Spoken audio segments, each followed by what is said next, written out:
নমস্কার বন্ধুরা, আজকের গল্পের নাম কাপালিক। এই বৃষ্টির রাতে একা একা কোথায় চলেছে কুশল।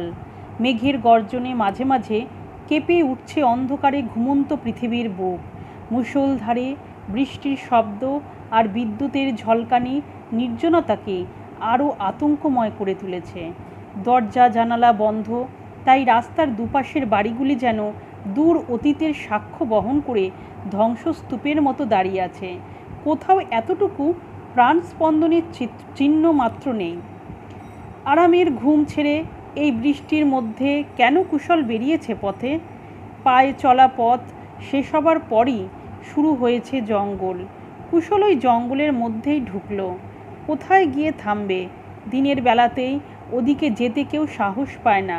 ওখানে একসময় এক কাপালিক কোথা থেকে এসে ডেরা তৈরি করেছিল। প্রতি অমাবস্যার রাতে নরবলি দিয়ে তার রক্ত সারা শরীরে মেখে তাণ্ডব নৃত্যে মেতে উঠে দেবীর পূজা করত। সেই সব হতভাগ্য মানুষের আত্মা নাকি আজও যন্ত্রণায় চিৎকার করতে করতে সারা জঙ্গল দাপিয়ে বেড়ায়।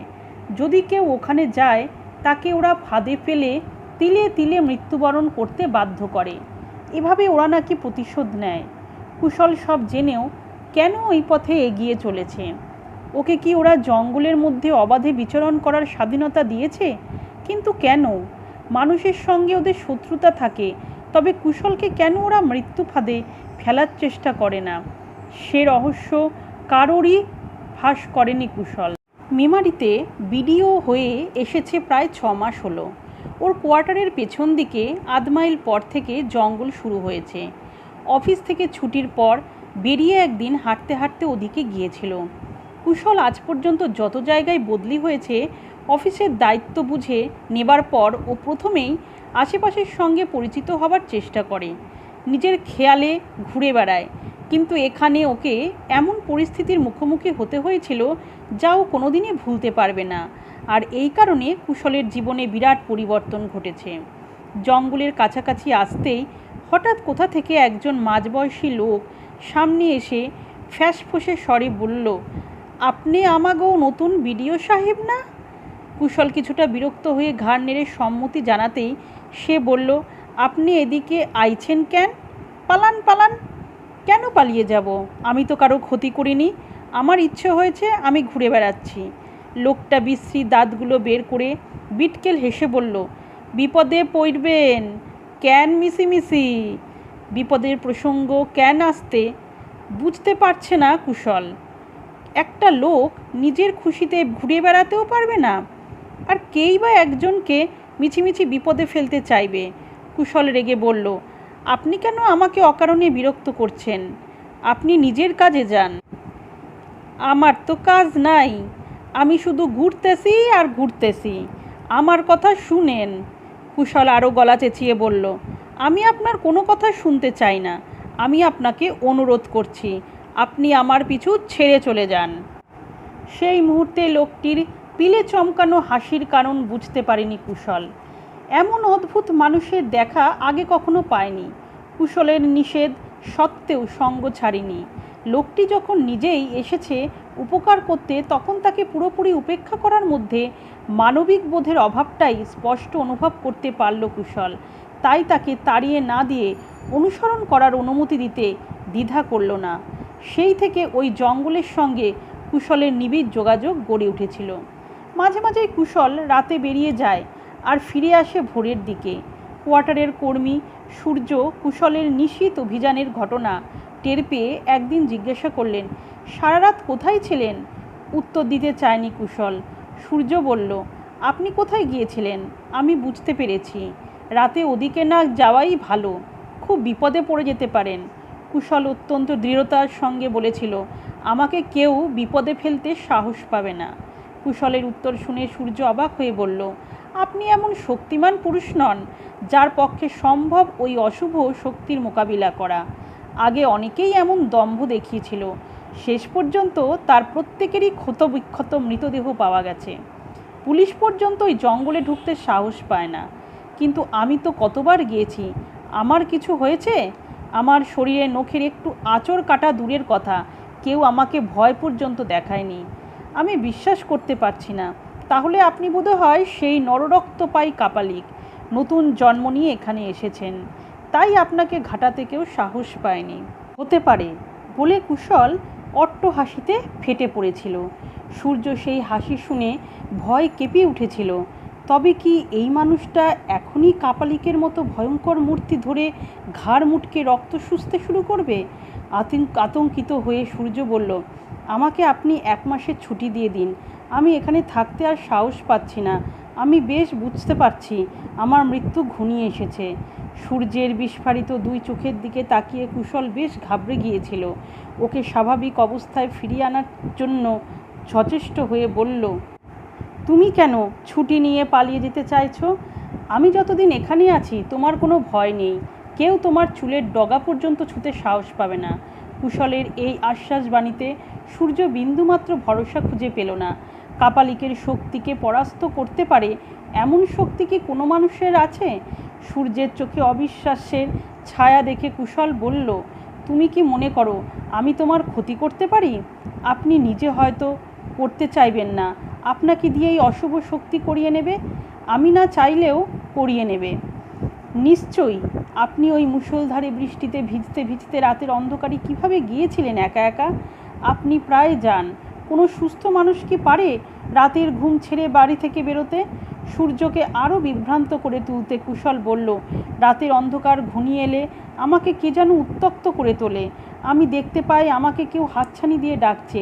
আমি চেষ্টা করি ওই ডাককে উপেক্ষা করার, কিন্তু পারি না। আমাকে ছুটিয়ে নিয়ে যায় ওই জঙ্গলের মধ্যে। সূর্য কুশলের কথা পুরোপুরি বিশ্বাস করে কৌতূহলের হয়ে জিজ্ঞাসা করল, আপনাকে শেষ পর্যন্ত কোথায় নিয়ে যায়? আমি জানি না। জঙ্গলের মধ্যে ঢুকলেই আমার বোধশক্তি একেবারেই লুপ্ত হয়ে যায়। আমি বুঝতে পারি না কোন দিকে যাচ্ছি। এক সময় দেখি আমি দাঁড়িয়ে আছি হাড়ি কাঠের সামনে। এক কাপালিক উদ্যত খাড়া হাতে নিয়ে আমাকে ইশারা করছে হাড়ি কাঠে গলা দিতে, আর পৈশাচিক উল্লাসে কাঁপিয়ে তুলছে চারিদিক।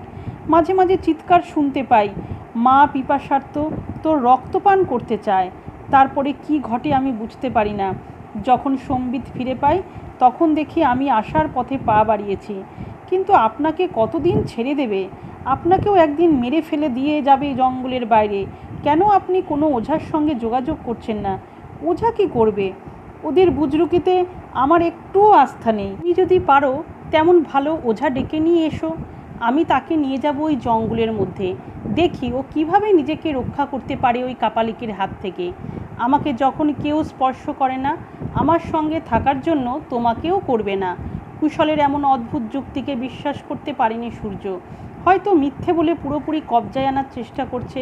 তারপর একদিন নিয়ে যাবে জঙ্গলের মধ্যে। কাপালিক উদ্যত খাড়া দিয়ে গলায় কোপ বসাবে, আর সঙ্গে সঙ্গে ফিনকে দিয়ে রক্ত। সূর্যর সারা শরীরের রোমকূপ খাড়া হয়ে উঠেছে, থরথর করে কাঁপছে। হয়তো এখনই অজ্ঞান হয়ে মাটিতে পড়ে যাবে। সূর্যর চোখ মুখের অস্বাভাবিক অবস্থা দেখে কুশল বলল, তোমার কি হয়েছে? আমি তো সত্যি সত্যিই তোমাকে এই কাপালিকের কাছে নিয়ে যাচ্ছি না। সূর্য গোঙানির মতো স্বরে বলল, আপনি আমাকে 1 মাসের ছুটি দিয়ে দিন। আমি এখানে থাকলে বাঁচব না। তুমি এত ভয় পেয়ে গেছো কেন সূর্য? আমি চাই না তোমার কোনো ক্ষতি হোক। সেদিন রাতে কুশল খাওয়া দাওয়া সেরে প্রত্নতত্ত্বের সম্পর্কে সম্প্রতি প্রকাশিত বই নিয়ে বসেছিল। সত্যি হাজার হাজার বছর ধরে চলে আসা এই বিশ্বাসের কোনো ভিত্তি আছে কি না? সবটাই কি মানুষের মন গড়া ধারণা? কয়েক পাতা পড়তে না পড়তেই থমকে যেতে বাধ্য হলো। মাঝরাতের নিস্তব্ধতাকে ভেঙে চৌচির করে বন্ধ দরজার উপর কে যেন বারবার আছড়ে পড়ছে। কুশল দরজা খুলতেই সূর্য লুটিয়ে পড়ল মাটিতে। কথা বলার শক্তিও যেন হারিয়ে ফেলছে। কুশল ওকে পাজাকোলা করে তুলে নিয়ে এসে বিছানায় শোয়ালো। চোখে মুখে জলের ঝাপটা দিতেই সূর্য বিস্ফারিত চোখে ঘরের চারদিকে দেখেই আবার চোখ বুজল। সূর্য গোঙাচ্ছে, কুশল কান পেতে শুনছে। সূর্য বলল, কাপালিক, আমার রক্ত চাই। কোথায় কাপালিক? আমি রয়েছি তোমার কাছে। তুমি নিশ্চয়ই ঘুমের মধ্যে স্বপ্ন দেখে ভয় পেয়েছো। আমি এখানে থাকলে বাঁচব না। আমাকে ছুটি দিন। কুশল সূর্যকে সুস্থ অবস্থায় ফিরিয়ে আনতে বলল, ঠিক আছে, আমি তোমাকে 1 মাসের ছুটি দিচ্ছি। সূর্যকে এই ঘরেই ঘুমাতে দিল কুশল। ওকে নিজের ঘরে যেতে বলল, ও কিছুতেই রাজি হতো না। জোর করে নিয়ে গেলে শেষে হয়তো এমন অবস্থার সৃষ্টি করত, তার মোকাবিলা করতেই আবার কুশলকে ঝামেলায় পড়ে যেতে হতো। সূর্য নেই, ছুটি পেয়ে দেশের বাড়িতে চলে গেছে। কোয়ার্টারে কুশল এখন একা, বেশ নিশ্চিন্তেই আছে। রাতে বাড়ি থেকে বেরোলে কাউকেই কৈফিয়ত দিতে হয় না। কুশল পুরোপুরি নিশাচর হয়ে গেছে। রাতে বৃষ্টি হলেই ও খুব খুশি হয়। রাস্তায় কেউ থাকে না। বৃষ্টিতে ভিজতে ভিজতে নিস্তব্ধ অন্ধকারে একা একা পথ চলার মধ্যে বেশ একটা উত্তেজনা খুঁজে পায়। কিন্তু কেন? সেই রহস্য নিয়ে অফিসের কারোর কৌতূহলকে বিন্দুমাত্র গুরুত্ব দিতে চায় না। উপরন্তু ব্যক্তিগত ব্যাপারে নাক গলাতে ওদের নিষেধ করেছে। কুশলে নিষেধাজ্ঞা জারি করার পরই তাদের মনে জিজ্ঞাসা আরও প্রবল হয়ে উঠেছে, কেন উনি রাতের অন্ধকারে একা একা ওই গভীর জঙ্গলের ভেতরে যান? গিয়ে কি করেন? আগে অনেকে ভিডিও এখানে এসেছে, তাদের কেউই তো ওখানে যেতে সাহস পায়নি। কুশলের গতিবিধি খুবই সন্দেহজনক হয়ে উঠেছে। কয়েকদিন পর অফিসে এসে হাজির থানার অফিসার আশিস রায়। পুলিশ অফিসারকে দেখেই গুঞ্জন শুরু হয়ে গেছে কর্মীদের মধ্যে। কেউ কেউ বলল, আমি আগেই বলেছিলাম নিশ্চয়ই কোনো রহস্যজনক ব্যাপারের সঙ্গে উনি জড়িয়ে আছেন। আরে বাবা, রাতে না ঘুমিয়ে কেউ কি পারে জঙ্গলের মধ্যে যেতে, যদি না সেখানে কোনো আকর্ষণ থাকে? আশিস কুশল বলল, আপনাকে আমার সঙ্গে একবার থানায় যেতে হবে। কুশলকে একটু ঘাবড়ে যেতে না দেখে অফিসের সহকর্মীরা সত্যি বিস্মিত হয়েছে। আত্মসম্মান বোধ উনি কি পুরোপুরি বিসর্জন দিয়েছেন? প্রকৃত অপরাধী না হলে এই অবস্থায় বিব্রত হওয়াই স্বাভাবিক। কুশলের অভিব্যক্তিতে বিন্দুমাত্র অস্বাভাবিকতার ছোঁয়া কেউ দেখতে পেল না। থানায় যাওয়ার আগে কুশল বলল, আমি কিছুক্ষণের মধ্যেই ফিরে আসছি, আপনারা আজকেও আগে চলে যাবেন না। আশিস প্রতিবাদ জানিয়ে বলল, আপনি কিন্তু সঠিক কথা বললেন না। আপনাকে থানায় কতক্ষণ থাকতে হবে আপনি আগে থেকে জানলেন কি করে? এমনও তো হতে পারে আপনি আজ সারা রাত থানায় আটকে থাকতে বাধ্য হলেন। কুশল বিরক্ত বোধ করলে। থানায় আটকে রাখার ইঙ্গিত দিয়ে উনি সহকর্মীদের মনে অবিশ্বাসের বীজ বপন করে সঠিক কাজ করেননি। কিন্তু এই মুহূর্তে বাদানুবাদে জড়িয়ে পড়ে অস্বস্তিকর পরিস্থিতি সৃষ্টি করতে চাইল না। থানায় এসে নিজের চেম্বারে ঢুকে আশিস এক কনস্টেবলকে নির্দেশ দিল, 3 নম্বর সেল থেকে ওই ভবঘুরে বদমাইশটাকে এখনই নিয়ে আসুন। কাকে নিয়ে আসার জন্যে ওকে পাঠানো? আর তাকে নিয়ে এসেই বা কী হবে? কুশল কেমন একটা অজানা আতঙ্ক অনুভব করছে। এমন একজনকে কনস্টেবল নিয়ে এলো যাকে এখানে দেখতে পাবে বলে কুশল একটুও ভাবতে পারেনি। আশিস তীক্ষ্ণ দৃষ্টিতে কুশলকে লক্ষ্য করছিল, যাতে চোখ মুখের সামান্য পরিবর্তনও নজর আসে। আশিস তেমন সাফল্য না পেয়ে আক্রমণাত্মক ভঙ্গিতে কুশলকে জিজ্ঞাসা করল, আপনি ভালো করে দেখুন তো ওকে চিনতে পারেন কি না? কুশল এক মুহূর্ত সময় না নিয়ে বলল, চেনা তো দূরের কথা, আমি ওকে জীবনে কখনো দেখিনি। আমার কাজের সঙ্গে উনি কখনো জড়িয়ে পড়েননি। আপনি মিথ্যে কথা বলছেন। উনি আপনাকে প্রথম নিয়ে গিয়েছিলেন ওই জঙ্গলের মধ্যে। ওখানে যিনি কাপালিক সেজে পুরনো দিনের সেই রোমহর্ষক ঘটনাকে এখনও মানুষের মনে জাগিয়ে রেখে আতঙ্কিত করে তুলেছেন। তাকে আমরা ধরতে পারিনি। কতদিন আত্মগোপন করে পালিয়ে থাকতে পারবেন? ওকে ধরতে ঠিকই পারবো। আপনি ওর অবৈধ কার্যকলাপের সঙ্গে গোপনে যোগাযোগ রেখে চলেছেন। আপনার বিরুদ্ধে এমন অভিযোগ আমাদের কাছে এসেছে। অভিযোগ করতে তো কোনো অসুবিধে নেই, যে কেউ করতে পারে। কিন্তু অভিযোগকে সত্য বলে মেনে নিতে হলে উপযুক্ত প্রমাণ চাই। তেমন প্রমাণ কি আপনারা সংগ্রহ করতে পেরেছেন? যদি না পারেন তবে আমাকে অকারণে হেনস্থা করার জন্য, সমাজের চোখে আমাকে হেয় প্রতিপন্ন করার জন্য আমি আপনাদের বিরুদ্ধে মানহানির মামলা করব। সেই সুযোগ আপনি হয়তো পাবেন না কুশলবাবু। একজনকে তো ধরতে পেরেছি, তার স্বীকারোক্তির ভিত্তিতে আপনাকে আইনের কাঠগড়ায় দাঁড় করাতে আমাদের বিশেষ অসুবিধে হবে না। আপনি একজন সরকারি অফিসার, তাই আপনাকে আমরা অপরাধ স্বীকার করার সুযোগ দিতে চাইছি। আপনি সেই সুযোগ গ্রহণ নাও করতে পারেন। তবে আমার অনুরোধ, আপনি একবার ভেবে দেখুন। ভুল পথে চলে আপনি নিজেকে বিপন্ন করে তুলবেন না। না অপরাধের পথ পরিত্যাগ করে সুস্থ ও স্বাভাবিক জীবনে ফিরে আসবেন। কুশলের মধ্যে বিন্দুমাত্র পরিবর্তন ঘটল না। সে আগের মতোই ঔদ্ধত্যের সঙ্গে বলল, আমি যা করেছি ঠিকই করেছি, ভুল সংশোধন করার কোনো প্রশ্নই ওঠে না। আশিস একটু ভারী স্বরে বলল, বুঝতে পেরেছি আপনি সহজে নিজেকে বদলানোর পক্ষপাতী নন। ঠিক আছে, দেখি আমি আপনাকে বদলাতে পারি কি না। আপনি এখন যেতে পারেন। কুশল চেয়ার ছেড়ে উঠে দাঁড়াতেই সেই ভব ঘুরে লোকটি বলল, আপনি আমারে ফাঁসাইয়া পালাইবেন কই? আমি থাকুম এখানে, আর আপনি থাইকবেন ঘরে। তা তো হইব না। কুশল অত্যন্ত বিরক্তি প্রকাশ করে দ্রুত বেরিয়ে গেল। অফিসে ফিরে এসে কুশল দেখল সবাই কাজ ফেলে রেখে জটলা করছে। আলোচনা চলছিল চুটিয়ে। কুশল আসতেই আলোচনা থেমে গেল। দু একটা কথা তার কানে ঢুকেছিল ঠিকই, কিন্তু তা থেকে আলোচনার বিষয়বস্তু সঠিক বুঝে ওঠা সম্ভব নয়। কুশল বলল, আমি আপনাদের পুরোপুরি মিথ্যে কথা বলে যাইনি। এবার নিশ্চয়ই বুঝতে পারছেন। কারো মুখে কথা নেই, কিন্তু চোখের দৃষ্টিতে রয়েছে অপরিসম বিস্ময়। কুশল তাতে একটু বিচলিত না হয়ে বলল, পুলিশ কাউকে থানায় ডেকে নিয়ে গেলেই সে অপরাধী হয়ে যায় না। অপরাধী প্রমাণ করতে না পারলে শুধু অভিযোগের ভিত্তিতে কাউকেই দোষী হিসাবে চিহ্নিত করা ঠিক নয়। আপনারা সে কথা ভুলে গিয়েছিলেন। কুশলকে অবিশ্বাস করার মতো কোনো যুক্তি ওরা খুঁজে পেল না। সুতরাং এতক্ষণ যে সন্দেহ ওদেরকে চালিত করেছিল তার থেকে নিজেদের মুক্ত করতেই সচেষ্ট হলো। কিন্তু একটা খটকা অবশ্যই রয়ে গেল। উনি কেন প্রায় গভীর রাতে জঙ্গলের মধ্যে যান? সে রহস্য উদ্ঘাটন না হওয়া পর্যন্ত কিন্তু কুশলকে পুরোপুরি নির্দোষ বলে মেনে নিতে কেউ রাজি নয়। কয়েকদিন ইচ্ছে করে কুশল রাতে বাড়ি থেকে বেরোয়নি। ও বুঝতে পেরেছিল পুলিশই ওর গতিবিধির ওপর নজর রাখছে। ওদের পাতা ফাঁদে পা দিতে চায় না কুশল, কিন্তু ওখানে না যাওয়ার জন্য পরিস্থিতি ঘোরালো হয়ে ওঠার আশঙ্কা করছে সে। যে কোনো মুহূর্তেই আক্রান্ত হতে পারে। দেখতে দেখতে দিন 15 পেরিয়ে গেল। কুশল কেমন এক অস্থিরতার শিকার হয়ে পড়েছে। অফিসের কাজে মাঝে মাঝেই আজকাল অসহিষ্ণু মানসিকতার প্রকাশ ঘটে যায়। অনেক কষ্টে নিজেকে সামলে নেয়। নিজের সমস্যার দায় তো অন্যের ঘাড়ে চাপানো সম্ভব নয়। এখনও কি পুলিশের নজরদারি বহাল রয়েছে? আর কতদিন এভাবে নিজেকে ঘরের মধ্যে আটকে রাখা যায়? কুশলের দুশ্চিন্তা ক্রমশ প্রবল হয়ে উঠেছে। কুশলকে খুঁজে পাওয়া যাচ্ছে না। তিনি হঠাৎ নিরুদ্দেশ হয়ে গেলেন কেন? অফিসের কারোর কাছ থেকেই কোনো সূত্রের সন্ধান পেল না আশিস। নিখোঁজ হওয়ার আগের দিন উনি অনেক দেরিতে অফিস থেকে বেরিয়েছেন।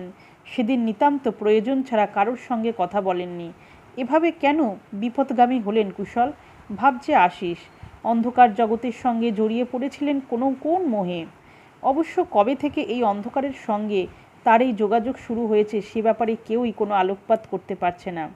নিখোঁজ হবার দিন সাথে পরে কুশলের বিকৃত লাশ পাওয়া গেল জঙ্গলের কাছে রাস্তার এক পাশে। দুটো চোখ খুবলে নিয়েছে, সারা মুখে আঘাতের চিহ্ন স্পষ্ট। বুকে পিঠে ছুরি দিয়ে অসংখ্যবার কোপানোর রক্তাক্ত দাগ। এমন নৃশংসভাবে ওকে খুন করেছে কেন? হয়তো সন্দেহের বশে কুশল পুলিশের কাছে দলের অভিযোগ, গোপন তথ্য ফাঁস করে দিয়েছে। এই ধারণা থেকেই বোধহয় ওকে যন্ত্রণা দিয়ে মারার নির্দেশ দিয়েছিল দলনেতা। জঙ্গলের মধ্যে কাপালিক সেজে থেকে যে অপরাধ জগতের এক নেতার ভূমিকা পালন করত তাকে খুঁজে পায়নি পুলিশ। সাকরেদদের নিয়ে সে উধাও হয়ে গেছে, কিন্তু তার ডেরা ভেঙে চুরে তছনছ করে দিয়েছে পুলিশ। নেতাকে কিংবা দলের কোনো সাকরেদকে ধরতে না পারলে কুশল হত্যা রহস্যের কিনারা করা সম্ভব হবে না। তবে জঙ্গলের আতঙ্ক শেষ হয়ে গেছে। ওদিকে যেতে কেউই আর ভয় পায় না। ধন্যবাদ।